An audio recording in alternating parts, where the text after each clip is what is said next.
I'm here on the job site with Dale, who's a framing contractor. Hey, good morning. Dale traded up to Geico Commercial Auto Insurance for all his business vehicles. We're here where he needs us most. Yep, they sure are. We make it easy for him to save on all his insurance needs, all in one place, with coverage that fits his business and bottom line. Oh, I shouldn't have looked down. It's all right. We're so far up here. Look at me. Take a deep breath. Oh, I'm good. So good. Get a commercial auto insurance quote today at geico.com and see how much you could save. Get more with Geico.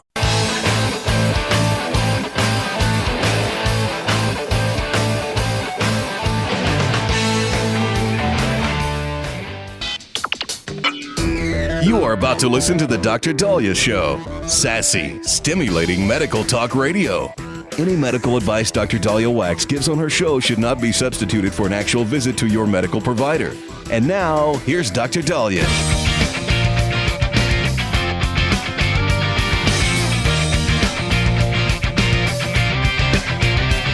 All right.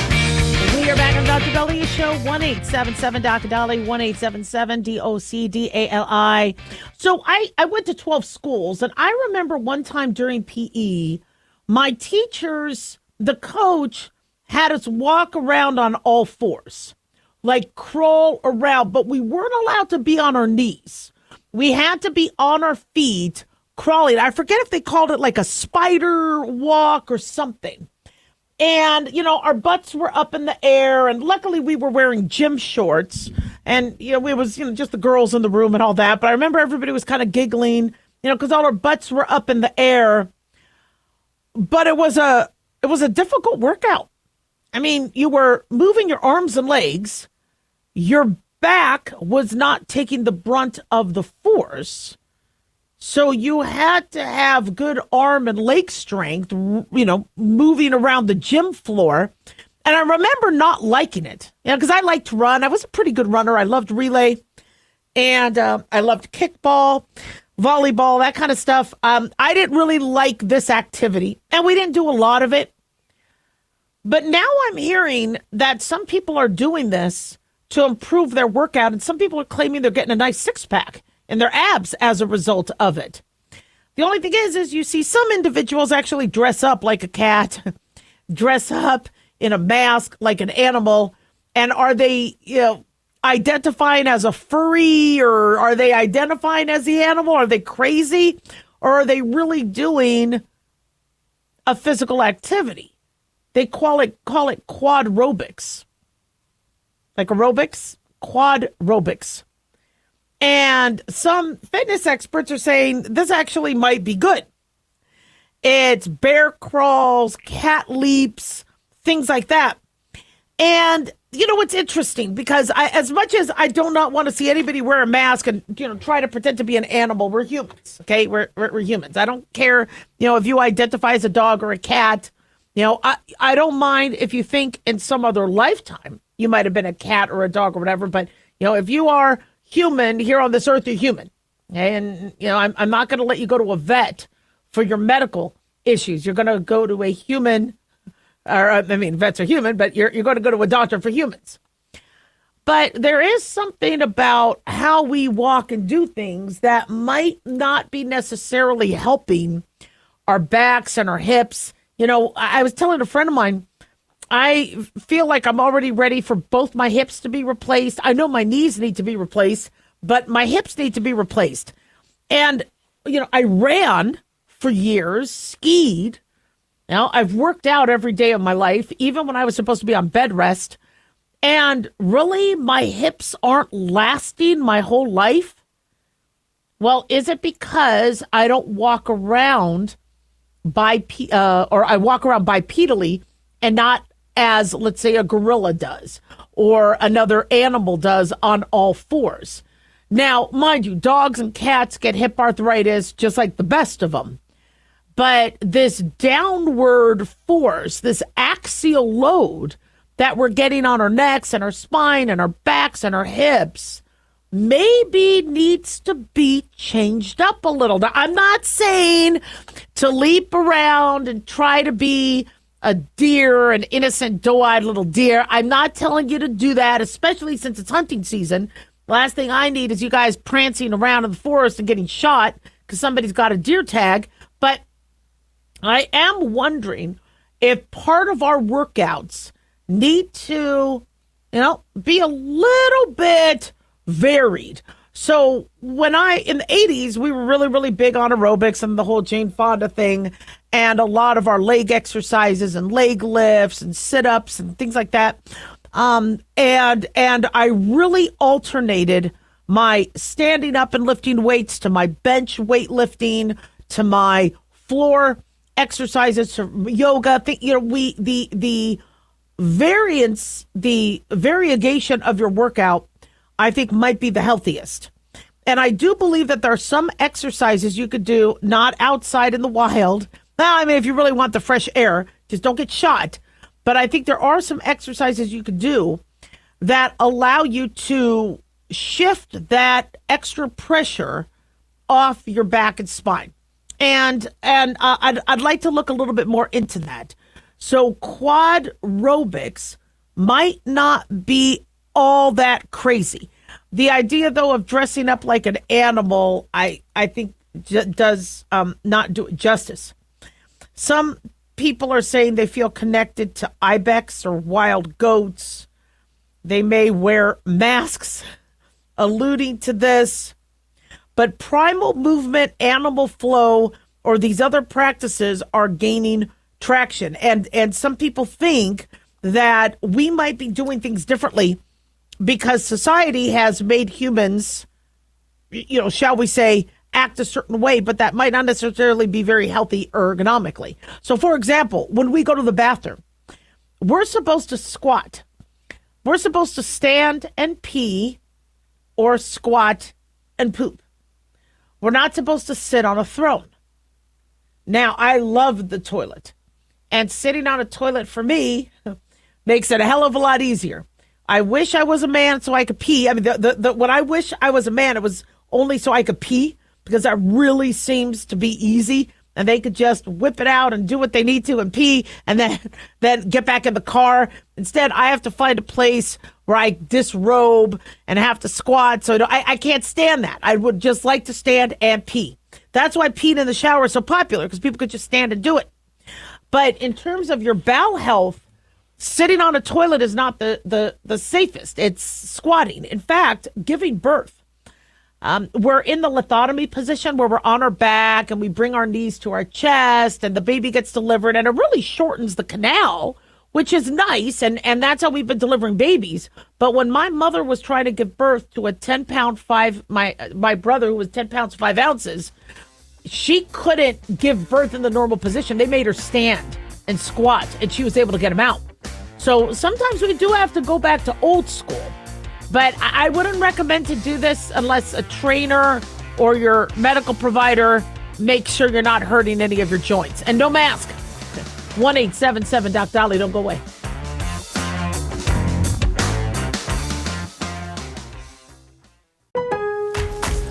Lowe's knows that no matter your paint project, saving is at the top of your list. That's why when you shop today, you can buy one, get one free select Valspar and HGTV Home by Sherwin-Williams one-coat coverage interior paints via rebate. Shop these deals in-store or online today at Lowe's. We help, you save. Selection varies by location. While supplies last. Discount taken at time of purchase. See sales associate for details. Offer valid 8/21 through 9/3. Have you ever thought you'd like to buy and sell houses but didn't know how or where to get the money? My name is Ron LeGrand, and over the past 40 years, I've bought over 3,000 houses without using my money or credit and taught thousands to do the same. Today, even in a virtual environment, we buy nice houses in nice neighborhoods using no banks, realtors, contractors, or other costly entanglements, and build huge cash flow and wealth without the hassle of tenants, all without credit and little or no money. You don't need a license or experience, and I'll show you exactly how it's done. Text FREE to 99799, and I'll send you my free training. I promise you I'll change the way you think about real estate and open the door to a new lifestyle that doesn't involve risk or rehabs and can quickly replace your current income. Text FREE to 99799, and let me show you how to take your life back and build cash flow and wealth from your home. That's FREE to 99799. Again, FREE to 99799. Dr. Daliah here. Are you tired, burned out, gaining weight, succumbing to the daily pressures of life? Well, how's your dopamine doing? How you feel right now, how you'll feel an hour from now, and how you'll feel next week is completely reliant on your dopamine. Our daily motivation and willingness to push through challenges depends on the intricate chemical process dopamine provides. Christian Kalikas and I created Deploying Dopamine, a book that tells you what dopamine is, when it dysfunctions, and how to successfully deploy it when needed. Find Deploying Dopamine on Amazon today. Check it out.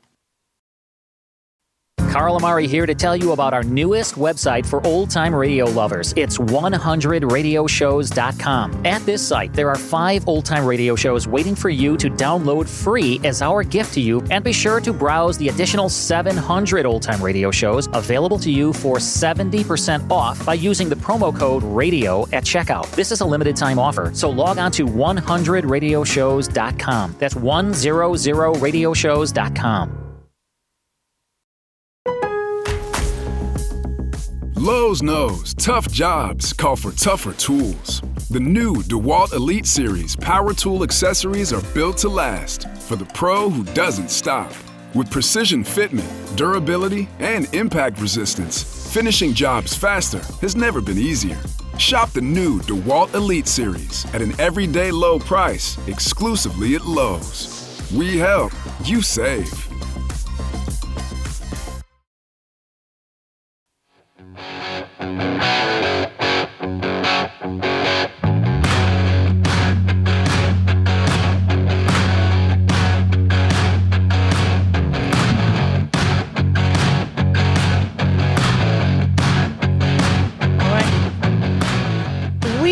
On the Dr. Daliah Show. Thank you all for tuning in. 1-877-Doc-Dali, 1-877-DOC-DALI. Big thanks to Talk Media Network for making the show happen. Big thanks to Daniel, our producer, and big thanks to y'all for tuning in. We really do appreciate it. Don't forget to follow us on Twitter at X on Dr. Daliah, Facebook, The Dr. Daliah Show, and on YouTube, click like and subscribe. So this article caught my eye. America's 5 worst states to be a woman. Now, before I read their list of states, if you asked me which state would I think would probably be the least beneficial for a woman, I would say California, number 1. Now, why would I say California? Because there's a lot of competition. I mean, there's all these beautiful, beautiful women. There is no way I would stand out. There's a lot of women. And so if I want, to have an advantage in terms of getting a job, being noticed, getting a date, I would say California would probably be the least advantageous because there's just too much competition. There's just no way I'd stand out. But no. That's not what this article is saying. They're saying it's 5 states that are run. Well, it's not the article necessarily, but the summary of it is that they are 5 states that are led by GOPs. Republicans. Wallet Hub collected data from all 50 U.S. states to determine where women are treated the best and the worst, based on everything from wage gaps to health and political representation. According to Wallet Hub analyst Chip Lupo, he said ensuring women's equality requires more than simply giving men and women the same fundamental rights. They say the best states for women's equality have drastically reduced the disparities between men and women on multiple fronts. They say the worst states have not made much progress based on the study's key metrics: workplace environment, education and health, and political empowerment. Now, I'm very confused by that because women can vote. So are they saying that, well, we don't see as many women legislators in these areas? I mean, how many women voted for Trump over Kamala Harris? You're actually insulting women by telling us that we aren't empowered because we don't vote another woman in. What if we think the person that's going to do the best job is, politician A or B, and that's who we want. I find it extremely insulting when people say, well, women, they're going to get the women vote. What is the women vote? Well, women vote for women's issues. You mean women have different issues than men politically? Yep. Which ones? Well, women will vote more for abortion, for family, maybe education, and men are more interested in national security. Oh, hell no. Women are interested in national security too. Women are interested in the economy. Women are interested in sports. Women are very interested in crime. I cannot stand this concept of these are women issues versus male issues. And then abortion. So you're stereotyping women, that women are all about wanting the government involved with Roe v. Wade in our choices, when Roe v. Wade's overturn actually got the federal government out. So you're implying some of us women don't understand what actually happened with Roe v. Wade overturn. We do. The Fed said we can't get involved. We can't ban abortion.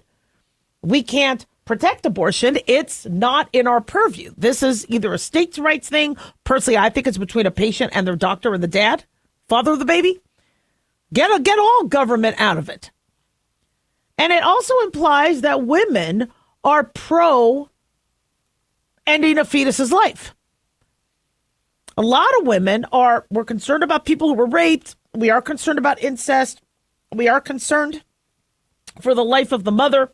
But it doesn't mean all women have a callous attitude toward the life of a fetus. Yet that's how we are being depicted in stereotypes still. I thought we were done with stereotypes. So get this. So the 5 states that they're talking about are Utah.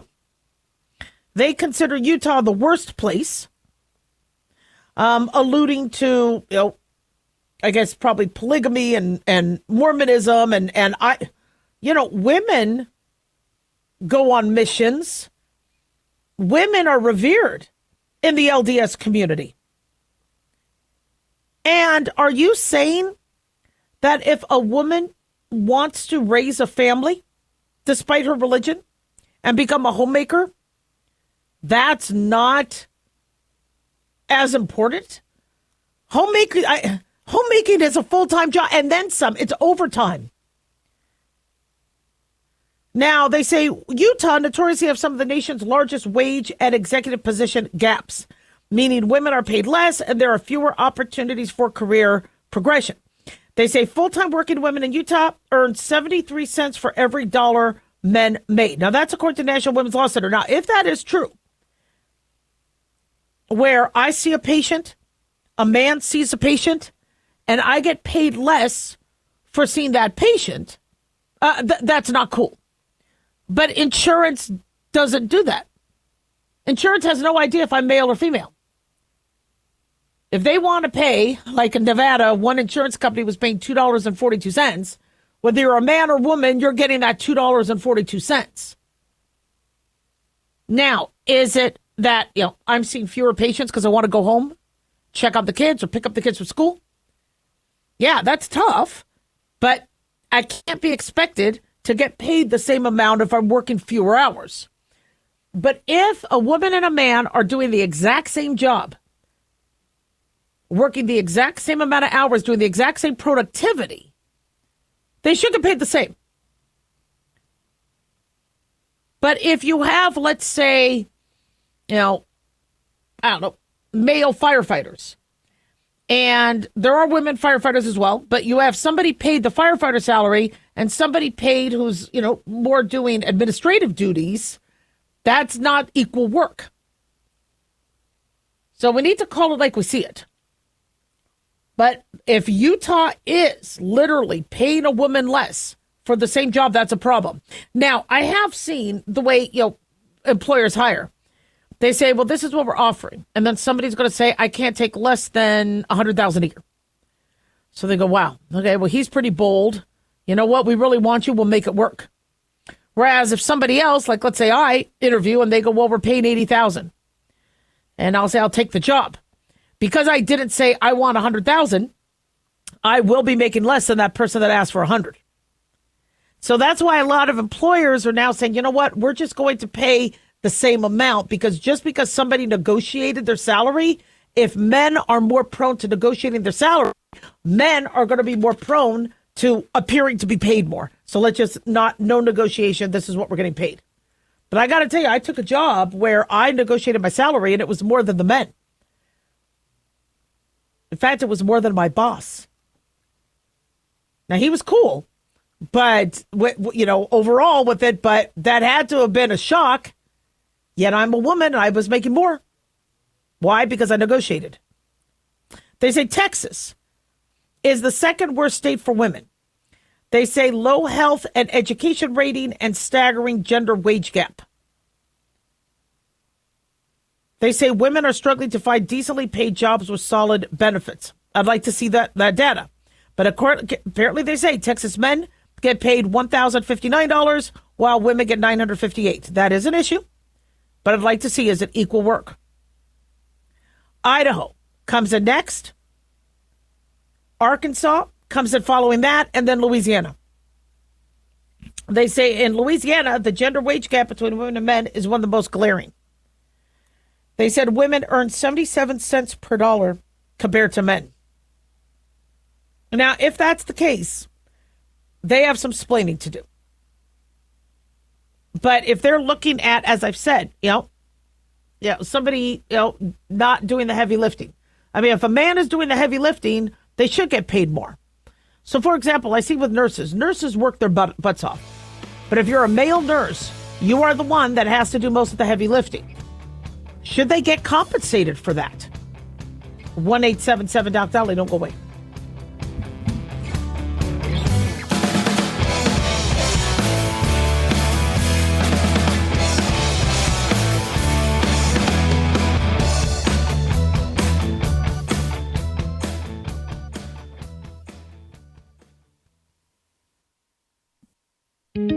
Looking for a gift that can actually help secure someone's future? It's Mark Falter's new book, Common Sense Income Strategies. It makes the perfect gift for that special someone in your life. Mark has helped thousands of hardworking Americans secure their financial future by using time-tested strategies that continue to create wealth, whether the market is up or down. Strategies that will make perfect sense once you take the time to read this powerful book. Common Sense Income Strategies brings to you what Mark has been teaching in person and talking about on the radio for decades. You've worked too long and too hard not to see the fruits of your labor. To learn how to receive your free copy, call 866-764-2635. That's 866-764-2635. Secure your future with Common Sense Income Strategies by Mark Falter. Again, to learn how to receive your free copy, call 866-764-2635. That's 866-764-2635.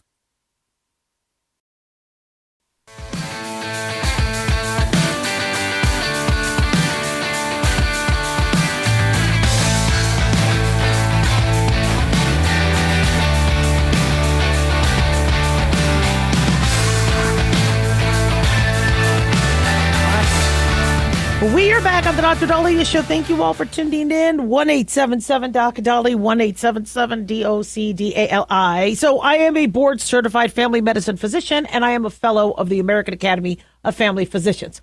Who thinking, yes, of course you could clap. Yeah. So what does that mean? Well, so I was trained in family medicine. Family medicine used to be the GP, but it's more of a specialty now, where I had to learn how to take care of children, pediatrics, geriatrics, older individuals, deliver babies, sew, reduce shoulders, do orthopedic surgery, remove hysterectomies, perform appendectomies, cholecystectomies. We had to learn everything, address kidney stones, melanomas, biopsying, and we learned a lot.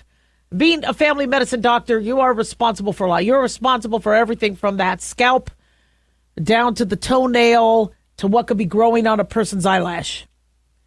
And with it comes a big responsibility, right? Yeah. With great power comes huge responsibility. So I would get family members who would ask me about vaccines. And I supported the vaccine protocol. Being an American board of family medicine physicians, we do support vaccines, especially, I don't ever want to see polio come back. I don't want to see kids get hepatitis. Vaccines have saved lives. But if I do think that somebody is going to have a side effect, if they have had side effects to the vaccines, if they have concerns, they have every single right to ask questions. They have every right to ask the CDC, ask the pharmaceutical company for data. Do they get the data? Do they get the answers they need? They don't. And this has been something that's been very frustrating, because when parents would come to me saying, look, I'm scared, I'm nervous. Now, I could show them the studies that I have, but I can't quell their fears. And I had the same fears as a parent. My kids got vaccinated, but when one of my children, after his 2-month-old vaccines, was just lying on the blanket in the living room, almost listless, and he was responsive and he was, himself, but not entirely. I was scared to death. Did I cause an encephalitis? Is he going to have SIDS? SIDS was huge. When that, back in the 90s and early 2000s, where parents were freaking out because they would find their child dead, we were able to address SIDS by making sure the kids didn't suffocate. We made sure we didn't put them on their stomachs when they slept. We prevented rolling. We didn't put toys and pillows and a whole bunch of stuff in their crib. We left it as open as possible, and we did minimize and decrease sudden infant death syndrome. But when parents were asking me, do vaccines have any role? Why are we having more SIDS deaths now than before? Not much different, except more vaccines, more. Well, I all I could do was show them the studies I had. But parents didn't trust those studies. And they're not entirely wrong with that. Who's writing the studies? Who's making the studies? Now, when we were looking at COVID and, uses of hydroxychloroquine and ivermectin and things like that, although I have to be careful because if I say any of those, YouTube gives me a warning and then I can't post, our show on that. But there were studies showing, in some cases it worked, in some cases it didn't. But the studies I liked were, why do people think it works? And then when they talk about the acidification of the endosome and the phagocytosis that happens when the cell is taking in the virus, we think the medication might cause that to be non-conducive. And, tell me why people are considering this and where. And I concluded that if at all it helped, it was more in the prevention or the early stages. Once you go into cytokine storm, where you had that big inflammatory response in the lungs, you were in trouble, and we didn't have a lot to help pull you out except steroids and supportive measures. But the one thing that has been lacking this whole time is, where do parents or people go if they really want to come up with an educated decision? So RFK Jr. takes over the HHS and promises transparency. And we all started to breathe the sigh of relief that, okay, this could be cool. He even said he was going to have on the website access to articles, and he was going to be reevaluating our vaccine program. Now, I understand the American Academy of Pediatrics got their panties all up in a bunch saying he's going to stop all vaccines. He did not. He never did. He did, however, say, as it pertains to COVID and the mRNA vaccine, in terms of it being routine for pregnant women and infants, or those 6-month-old to 23-month-old, it doesn't have to be routine at this point. Now, the American Academy of Pediatrics did not like that. But the majority of doctors I spoke with are like, well, yeah, that makes sense. It doesn't have to be routine. We should have access to it, and patients should be able to access it if they want. But does it need to be routine? Does it need to be mandated? For pregnant women? For infants? No, not if they're healthy. So media headlines are talking about how now the CDC COVID committee is going to be led by somebody who is a vaccine skeptic. His name is Recep Levy. And he is going to, I guess, lead the vaccine panel. Now, I would say that's fantastic. But remember, we don't want medicine to be political. What we want is there to be critical thinking before we make blanket recommendations.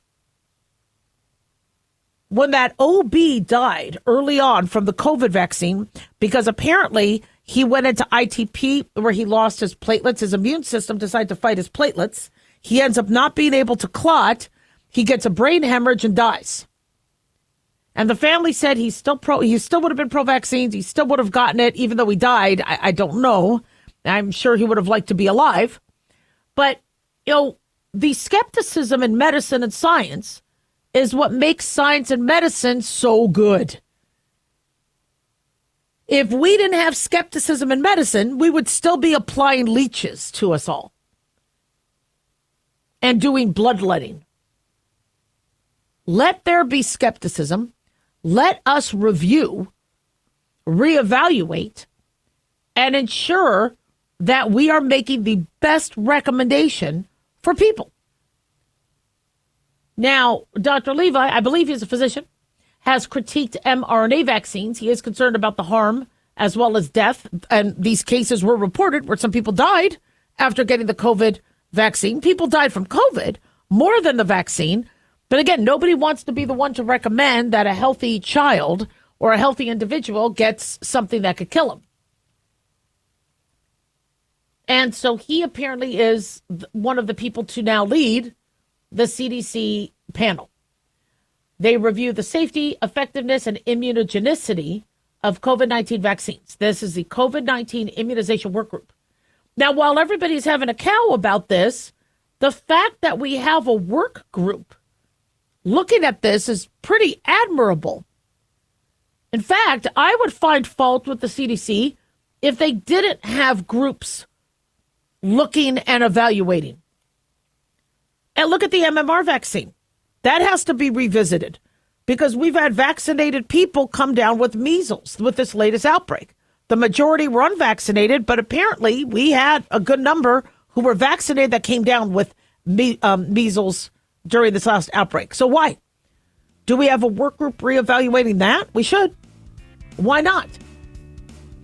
So let's look at things.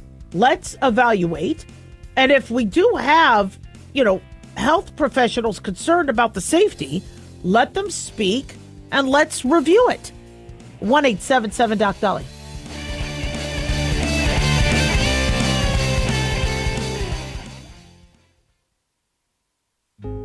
Hey guys, it's Clyde. We've had a lot of requests for Ground Zero merchandise, so we put together an online store with a big variety of high-quality items. I'm really excited to let you know about these things. We have a lot to offer you and your loved ones. In addition to our regular apparel, such as t-shirts, beanies, hoodies, and hats, we've expanded our product line with posters, flags, aprons, mugs, and a whole lot more. We also have Ground Zero collectibles along with a limited edition of items like a Clyde Lewis canvas portrait, a Ground Zero embroidered jacket that will certainly make for great gifts and for interesting conversations with family and friends. And we now offer publications such as Ron Patton's book about mind control, MK Zine, and back copies of the official magazine of Ground Zero while it was in print. Paranoia, the Conspiracy Reader, also coming in 2023, are updated and revised books that I've written. There's a secure and easy-to-use shopping cart for your purchases. So shop today at our official store by going to groundzeromerch.com. Again, that's groundzeromerch.com. Hi, everyone. Dr. Daliah here. As you know, blood banks across the country have declared critically low supplies. In response to this, governors have united for National Blood Donation Week. September 1st through the 7th is National Blood Donation Week, with September 4th National Blood Donation Day. And we are hoping this encourages millions of Americans to donate blood. When crisis strikes, the blood needs to be in the hospitals ready to go. But remember, the units need to be processed days before. And thousands of units of blood are already being used by hospitals on a regular daily basis. So blood supplies need to be prepared and delivered year-round. If you can't donate blood, don't worry. Please host a drive or even spread the word. It all saves lives. You could sign up to donate blood or host a drive at drdaliah.com. Follow the link to National Blood Donation Week. That's drdaliah.com. Remember, 1 pint of blood could save 3 lives. Imagine what the whole country could do.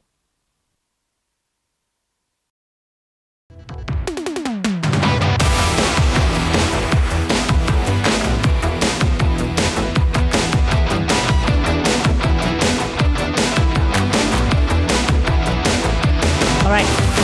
We are back on the Dr. Daliah Show. Thank you all for tuning in. 1-877-DOC-DALI, 1-877-DOC-DALI. So I've received a couple emails over the last few months that I haven't addressed, but I think I want to address them now because there's a few that are kind of similar. And I kind of like combining similar topics. So one of you had asked, how did I get my boys to agree to go to Catholic school? And what did I think about Catholic school in terms of education? That was an interesting question. So I was going to write them back, and I never had a chance to.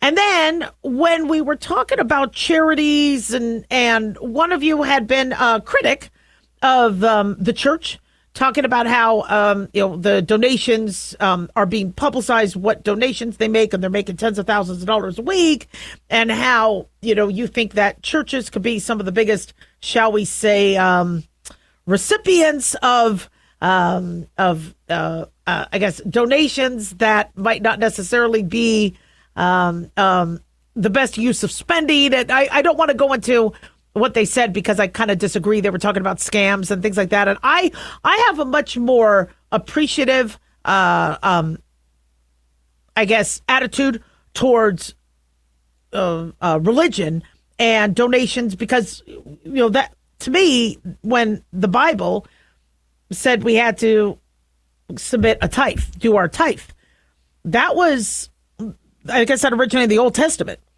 where in order for the rabbis or those were Levites at the time to run the synagogue and to provide that support, to provide prayer, somebody had to support them. Just like we pay taxes for there to be police, for there to be firefighters. We can't do it all. So in order for there to be these other people doing these other jobs that you need, you come up with a system. And for religion, it was a tithe where 10% of your income would go to the temple or synagogue. Some churches kept that on.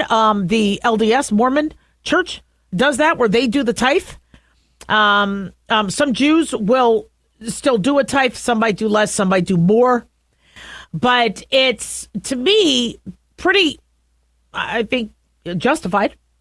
Because if they are there they have rent to pay, they have security, they have clergy they have to pay, they have admin, they provide welfare and support for individuals. I absolutely have no problem donating or doing what needs to be done to help the community. Now, the church and religion has not become as, shall we say, much of a cornerstone in cities and communities as it used to be. And so now people are questioning. They're like, well, why am I giving them this money? I have to give money to everybody. There's, everybody else now asking for money. And I'm not saying the church provides security, etc. But if people don't go to church on a regular basis, they don't, or temple, etc., they aren't necessarily seeing where that money goes to. They're not understanding the benefits. They're not utilizing it. And there's also now a lot more, I guess, choices for individuals to go. There are, Catholics, Anglicans, Episcopalians, Christians, Jews. There's different types of Judaism. You have Orthodox Judaism. You have Reformed Judaism. You have Conservative Judaism. You have Chabad. And so it, every you have mosques. You have, so every, shall we say, entity needs their Buddhists, Hindus. They need their support system. And I see the work that they do. I also understand their salaries, and I understand there's admin and rent and air conditioning, etc.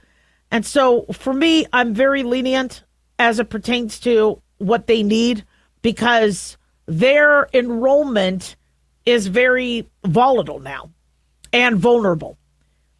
And so as opposed to government funded entities or universities who could rely on, funds and the religious sector is very vulnerable. And I really worry that one day we're not going to have the protection that we need for our religious institutions as people are becoming less pro-religion and less supportive of that. And I really worry because their role is imperative and crucial. So my attitude towards that is, if they're doing what they're supposed to be doing and they're being transparent about where the funds go, and most of these entities need to be, especially if they're nonprofit, I'm absolutely fine with the donation aspect of that. Now, in terms of how did I get my boys to go to Catholic school? It was easy. They wanted to go. Now, why would my boys want to go to Catholic school? Because all their friends were going. So the grade school they were going to just ended up where was one of the feeder schools to Bishop Gorman. Now, Bishop Gorman, so it's interesting because I got another email saying, Bishop Gorman, didn't Bishop Gorman have a stereotype or a reputation back in the 80s? There was a reputation, as many private schools did have, especially in the 80s, where, those who went to, I guess, private school had more money, and some of these individuals with more money had more access to drugs. So when I was in high school, Bishop Gorman was known to be a party school. That changed. And I got to tell you, I was really, really impressed with how Bishop Gorman had changed in terms of doing drug testing, in terms of, in fact, my son wanted to goof around. He was, he just likes to mess with the teachers. He got that from me. And so he's sitting in his car and he's waiting to pick up his brother. And one of the priests walks by. So he rubs his nose really, really fast and smiles. So the priest calls him in, saying, now we got to do a drug test, right? Because that's what they would do. They did a periodic drug test. So he does a drug test. Of course, he's clean because he doesn't do drugs and whatever. And then I get a call, from the school saying, just want to let you know we did this. He was negative for drugs. And I go, was he doing the wipe nose thing again? You know what? Go ahead and suspend him. Yeah. And they're like, well, we don't have to. He didn't. He passed everything. I go, yeah, but he does stupid, and I'm sick of his jokes. All right, I don't want him to waste your time. But he thought it was funny and all that. But they're really diligent with I mean, I was really impressed with how they had been very engaged in making sure that kids were not because of the previous reputation of the school from decades ago. The other reason why I would recommend Catholic school to individuals is the support system. If I could have had access to a priest in high school or school, I would have loved that. I mean, I remember there were school counselors, and I went to 12 schools, but I would have, I remember not really liking the counselors too much. And I remember my parents telling me if I spoke to a school counselor about anything at home, I'd get in trouble. But if I could go to a priest and I could say, look, or rabbi, saying, I was there to talk about religion. I wasn't there, to talk about home life. That could have been really conducive. And, I asked my kids, I go, do you guys go to confession when you're at Catholic school? They go, Mom, there is no confession at Catholic school. I go, but you have mass. Why isn't there confession? They go, because the line would be out the door, through the parking lot onto the street, okay, of kids confessing, and nobody would go to class. There's no time, right, for, there's not enough religious staff for there to be. Now, I'm sure some people are able to work out confession, but, the fact, though, that the kids know that there is support, though, for them, And they actually liked Mass. They dressed up. And then the education was fantastic. So, yeah, I am a fan of Catholic school, religious school. I think there's a lot that can be offered. 1-877 Doc Daliah.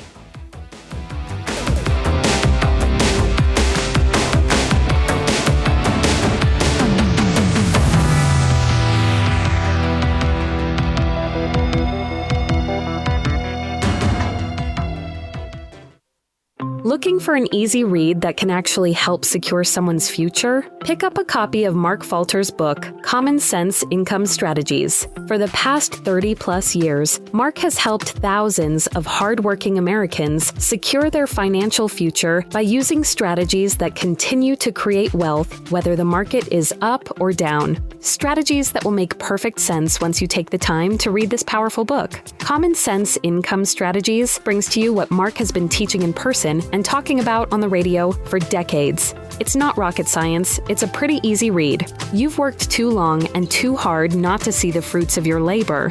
Common Sense Income Strategies is available now on Amazon or by calling 866-764-2635. That's 866-764-2635. Common Sense Income Strategies by financial fitness show host Mark Falter. Secure your financial future today.